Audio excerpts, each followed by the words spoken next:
You can smell it. It changes smell with the humidity. I think the you can feel it. You can touch it.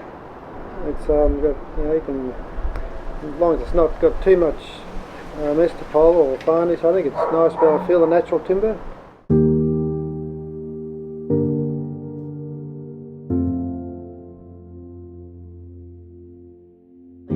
Once I left the big end of town of building and I just did my own thing, I really came into my own and really enjoyed getting my hands back on the job.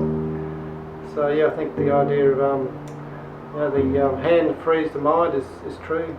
So yeah, I think that was the key. Once I got back on the tools and I could relate to my dad's perfectionism and so I think yeah, after that I started to became interested in ideas of design, and maybe didn't want to think too much about the design, but just maybe come naturally when I come to a site and I get to feel.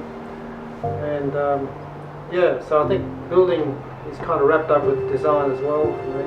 And I enjoy the design side. I love sitting down to draw once you've got an idea, and then yeah, maybe transform the ideas onto a board, and then to build it, then it changes again, of course. There's always an evolution from a concept into all the detail is completely developed on the job mostly. The whole form is like steps, so there's steps from a fish pond below ground level, and steps to seating level floor on one building, and then steps up further to another one, which so you get a situation where the buildings step in the footprint, but also step in the cross section, and so this creates a sort of unique feeling and lets air and light circulate. The design is based on the timber cross section size, which before I did the detail design, I talked with Big Red Shed to find out what type of timber size I can probably secure in big quantities at a good price. So I designed all the composite columns and framing, everything based on a 90 by 33 finished size of recycled hardwood for all the framing.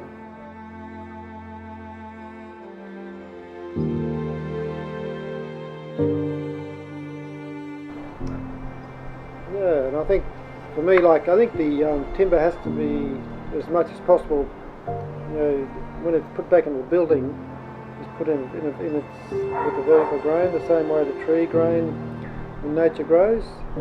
So that's why I like putting the cladding on this little building is the vertical cladding with the grain going north-south, up and down, just like a tree. So yeah, the idea of where the board's going across is a bit sort of unnatural for me. So as much as possible I like to put timber grain north-south. That makes sense.